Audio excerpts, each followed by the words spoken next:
let's talk about Volume 3 of Love, Death and Robots, Netflix's anthology series where the episodes are tackled by multiple different animation studios. There's 9 unique episodes to cover here. I'm going to chat about all of them individually with key plot details and my own personal thoughts and feelings discussed, so there will be spoilers ahead, you have been warned. 3 Robots, Exit Strategies by Blow Studio. Well, what do you know, our first sequel in the show. 3 Robots was one of the most popular episodes from Volume 1, mostly down to the characters of the 3 robots bantering back and forth with each other, talking about the history of humans in a derelict city. Here the robots spend some time in the outskirts, a deep south looking shanty town, a sovereign state in the middle of the sea, but the only real difference to the first episode here is the settings. You could probably watch them both back to back, stitched together to make one longer episode. Exit Strategies doesn't do an awful lot different to 3 Robots.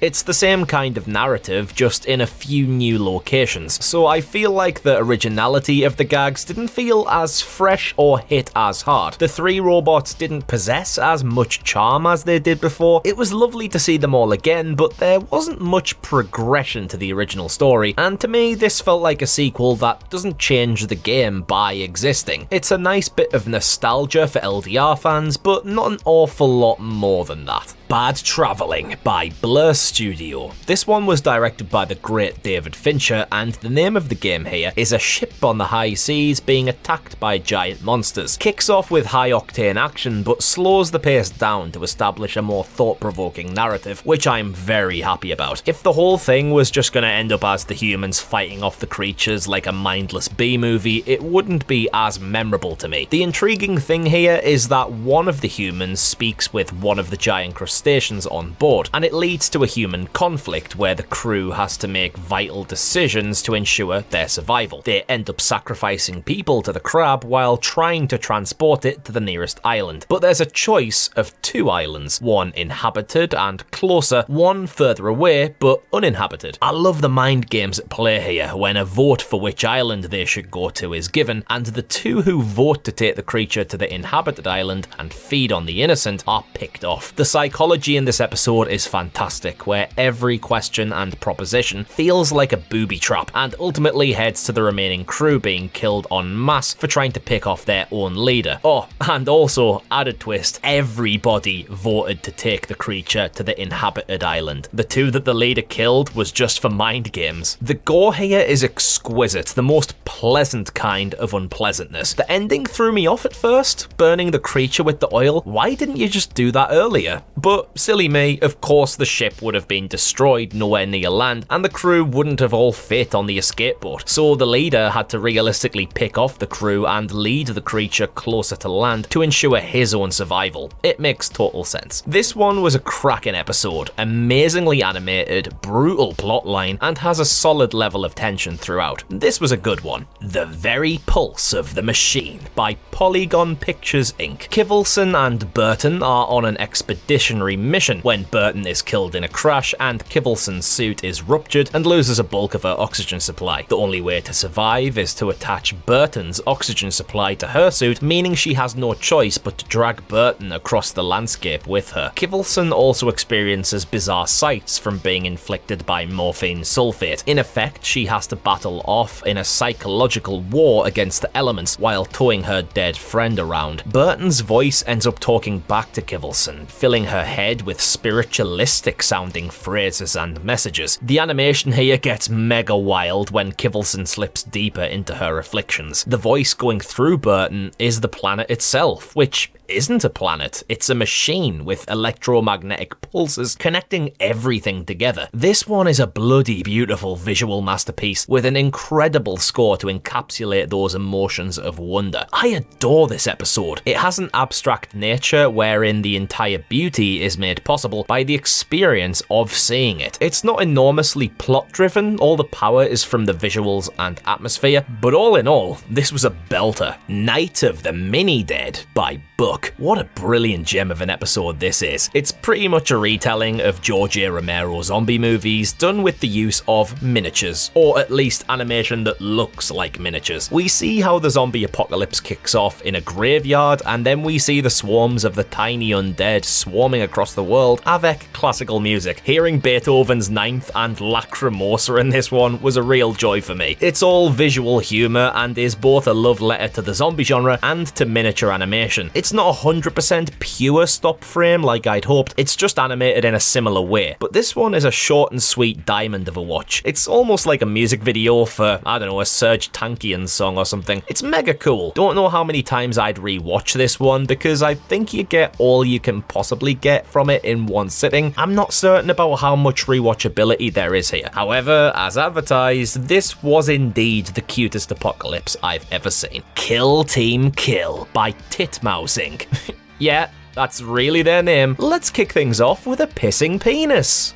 Wonderful. That sets the tone nicely. This episode's for the blokes, the manliest of men. Big muscles, big guns, and big action avec a lot of blood and a lot of swearing. Masculinity just melts off the screen with lead being sprayed like nobody's business. Massive dudes wired to the max with testosterone versus a giant mechanically engineered grizzly bear with weapons, and more weapons. It's like this thing was written by sentient testicles and makes the Expendables look like Little House on the Prairie. This is what Michael Bay on DMT sees. Kill Team Kill was a wild ride full to the brim with bullets and fire, and probably the most macho thing I've ever seen. If this episode was a chocolate bar, it'd be an It's Not For Girls Yorkie. If you want a satire of every hulking Goliath action hero movie ever made in animated form, this one ticks all the boxes for you. Swarm by Blur Studio. Blur with a second entry in Volume 3, and this one was very tasty indeed. I think Swarm had my favourite world building elements to the entire volume here. We're in a quite Halo-like universe where there's a doctor named Afriel who links up with a fellow doctor that has been studying an alien life form that works as an organic, self-sufficient mechanism. Afriel wants to harness the power of the nest by genetically creating a new queen that he can use for humanity's gain, whereas the Swarm has other ideas, and it's not the first time a species has tried to take advantage of it. I love the concept here. At the point it ended, I really wanted to spend more time in this world and see where it was heading. I think the animation is arguably the strongest in the series, depending on what you like, with some remarkably beautiful sequences and a grim storyline regarding genetic evolution and slavery. It leads you down the path of the nest being a pretty harmless entity, when in reality it has a vast history and is capable of defending itself, operating in a completely different timescale to humanity. Centuries to the Swarm are like days to humans, so they're ready to fight back for the long run. I love when this show introduces interesting societies and plays around with time and space, and in that field, this is a highlight for Volume 3. Grotesque, enormous scope for the universe it takes place in, some shocking sequences, and wonderfully animated. Swarm was one of the strongest offerings this season for me. Mason's Rats by Axis Studios. What a brilliant bit of fun this one is. Mason is a Scottish farmer whose farm is infested with some rather deadly rats. They're armed and dangerous, literally. The ridiculousness comes from Mason buying a bloody laser firing system to take out the rats. The British humour flavour of comedy here is fabulous because of how over the top and daft the scenario is. It's rats with weapons versus military grade pest control. The sheer brutality of what the machines do to the rats is side-splitting. They don't just kill the rats, they obliterate them to a pulp, but even the rats fight back with their own machinery. Mason learns the machines are the real problem and winds up befriending the rats in the end, making the whole episode's premise redundant by the end, and even that is inspired comedy. Mason's Rats has absolutely no point, but that's the point. It's hilariously exaggerated, and I, for one, adored it. It's the most fun I had in Volume 3. In Vaulted Hills Entombed by Sony Pictures Imageworks, a hostage rescue mission leads a squad into a scarily infested cave system. That's about it. It's a quintessential Love, Death and Robots episode in the sense it's a lot of really cool looking action as the main draw. The gore levels are high with crushing vulgarity yet again here, especially the ending with the carved out without eyes, and the entire thing acts as an action-oriented experience. Just spending a little bit of time in a mad place with a giant mind-destroying beast at the center of it. Nothing much else to say about the characters or the narrative, because that's not the point of this episode. It's kinda like a long cutscene from an FPS sci-fi shoot-'em-up, and that's fine. I kind of expect a handful of these episodes in every volume of LDR. I'd really love to say more about this one, but I honestly can't. It's nicely animated, brutal, and cool, but there's not much else critical to talk about. If you're able to dig deeper and find some more layers to this one, do let me know in the comments. Jibaro by Pinkman.tv. The animation style here is vastly distinct to anything else I've seen on this show before. It has a real choppiness to it while still looking quite high quality. If I could liken it to anything, I'd say it's like high-end PS2 cutscene graphics that have been upscaled to HD. Even the facial expressions of the main characters here aren't up to that much. The setting is in the middle of a forest with a group of knights in shining armor squaring off against a bejeweled siren kind of being that screeches as a defense mechanism. The lack of dialogue here makes it much more of a visual story being told, mostly of the last surviving knight trying to track the siren woman while she tries to seduce him. The knight kills off the siren, but then winds up becoming one of the creatures himself, while the siren is resurrected. Now, I like me some weird abstract stories, but